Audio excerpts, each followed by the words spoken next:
Yeah, you know what, thinking about it now, I think it was a good decision to go out there and split these two topics into separate videos. About an hour ago on the channel, we had discussed the idea of the Vancouver Canucks signing defenseman Brendan Dillon, and that was a pretty fun video. We talked about a guy that I happen to like a lot as a shot-blocking physical defenseman. And now what I wanted to do was talk about the guy that he could be replacing. Because if you were the biggest Nikita Zadorov truther out there, I hate to say it, but things may not be looking all too good in regards to Z and the Vancouver Canucks. Now, we had ourselves a new update from earlier yesterday on Nikita Zadorov. This is what Dalibor Sports went out there and said on the Donnie and Dolly show. The Vancouver Canucks and agent Dan Milstein are not talking right now, but as I've said for a while, the Vancouver Canucks know Milstein's ask. Before the playoffs, the two sides talked and it went nowhere, with Milstein rejecting the Vancouver Canucks offer. Now, at this point, if we combine this information with what we had talked about a little bit ago, people are thinking that 5 to 7 years for Zadorov gets it done, close to $6 million a season. Dalibor says, I don't think the Canucks can do that. It really starts to paint a picture as to whether or not this guy has the actual likelihood of coming back. And I think a lot of Canucks fans are sort of feeling that as well. You know, I don't think there are many Canucks fans that are thinking about this situation saying, yeah, no, I'm confident, 110% confident that they're going to bring back Nikita Zadorov. Like, sure, if you're a casual fan who doesn't understand much about the salary cap and how that works and what room you have and how much you have to spend, and okay, great, I can understand blind hope and optimism there. But anybody who's looking at the situation, talking about what Zadorov has done, how much he could get on his next deal because of the crazy good playoffs that he had, it's really starting to look more and more like the guy might have priced himself out of Vancouver. And that's awesome for Zadorov, like totally great for him to go out there and get that bag elsewhere. But for Patrick Allvin and Rutherford, sometimes that ruthless nature is what you need to be able to progress a hockey team forward. It's almost like, yeah, you can't have any emotional, sentimental attachments to your players. You can't be giving anybody any special treatment. It's just, hey, we have this amount. If you want more, you're gone. We're not going to try to make it work, try to fit you into the system because we want to keep you so badly. If you are outside our preference, then you're not it. Like, you have to be picky in building a Stanley Cup championship caliber team. And for Big Z, while it is true that this guy might have just exhibited the best Vancouver Canucks defenseman glow-up we have seen in years, the guy had swagger, he played with pace, he scored some huge goals. At the end of the day, there are reasons why the Vancouver Canucks could not commit the money and term to him that he would like. Let's go out there and talk. So, Zadorov, as we had said, had 14 points in 54 games played this season with the Canucks, 8 points in 13 games in the playoffs.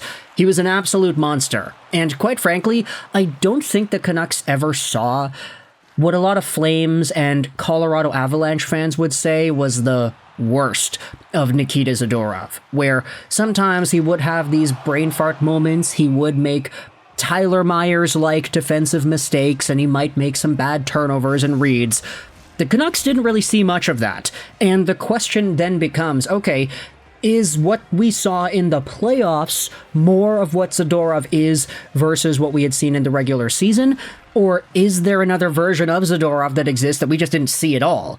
And the Canucks will see if they commit 5-6 years to him. They just didn't see it because he only spent a very limited amount of time here. For all intents and purposes, if you want to talk about a contract year, you want to talk about a guy making the right moves at the right time and being the best version of himself at the right time, Nikita Zadorov did that. Like, he was near perfect for his own standards towards the end of the season and the playoffs. I mean, the guy would make some nice dangles to get out of defensive situations. The guy could dangle around guys and skate the puck out himself. He was not afraid to take on attackers head on, and that's a quality that, while it looks good when it works, these are the moments where if Nikita Zadorov fumbles a breakout that he's trying to do, he tries to dangle by a guy and it doesn't work, then all of a sudden he gets burned, it's a 2-on-1 and the puck is in the back of the net the other way. These are like the Tyler Myers moments that we have talked about ever since Zadorov was acquired by the Vancouver Canucks. Hey, this guy kind of exhibits some sort of a hot potato danger grenade scenario situation with his game, but when it works, when the moments that he has actually work in the way he thinks they should, they look great. And he's a fantastic player, fantastic ad, and he's not afraid to shoot the puck on goal, and he gets it by goalies. He was able to score 4 goals in that playoff run. But again, is that enough to justify the huge price tag? I'd say that for the regular season, Nikita Zadorov was more so just kind of fine. Like, he just ascended to a new level in the playoffs, but in the regular season, he was just kind of okay. Is it worth it to pay $5+ million, $6 million a year for a guy who's okay for 82 games in a regular season and beastly in the playoffs? I mean, we had seen earlier in the playoff run that, yeah, Tyler Myers was, in a way, justifying that $6 million AAV with his postseason performance, so maybe you could make that argument, but then again, Tyler Myers burned the team for years, so is that really what the Canucks want to do here when committing to Nikita Zadorov, especially if that 5, 6, 7 year, $6 million AAV price tag would be able to get it done for some other team on the free agent market? For Big Z himself, while it is true that the fans really liked him, he liked the fans, the team really liked him, he was just such a good dude in that locker room, it seemed like. Is that enough of an incentive to overpay for a guy and keep him around for the majority of his early 30s? And as well, as we had said in the last video, to be the third pairing left-handed defenseman. I mean, if you want to talk about left-handed D, Quinn Hughes, Carson Soucy, and then Nikita Zadorov, or Brendan Dillon, or whomever.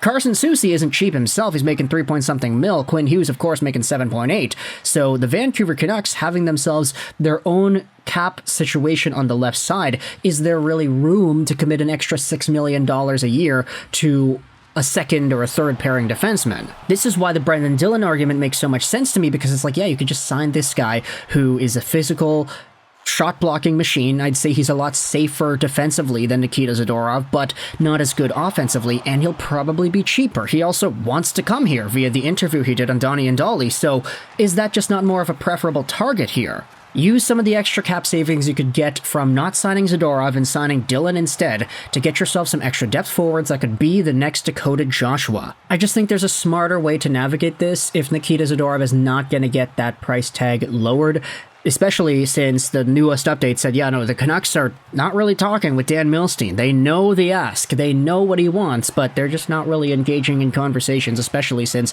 the earlier conversations during the season, Zadorov's camp already rejected, so yeah, no, it's not looking good. If I had to label the odds, like, it really just boils down to how much you feel the Vancouver Canucks will be willing to commit that money to him, in lieu of committing that money to other players that might be more helpful in other areas of the team. I'd say, honestly, I'm leaning like 25 to 30% chance that Zadorov comes back. Like, if he does come back, then okay, look, I'd like it. He's an awesome player. But there are check marks that we have to go through, acknowledging, okay, is this Zadorov in the playoffs the Zadorov that we're signing, or is this just a flash in the pan for a playoff run, and he'll only be this good in the playoffs, and for 82 games in the regular season, he'll just be okay to mid at best. Like, I don't know, man. It's tough. So let me know your thoughts in the comment section below about the entire Nikita Zadorov conversation. Do you think this is a more appropriate addition to the 24-25 roster than a guy like Brendan Dillon? Let me know your thoughts in the comment section below. I hope you enjoyed this video. And bye.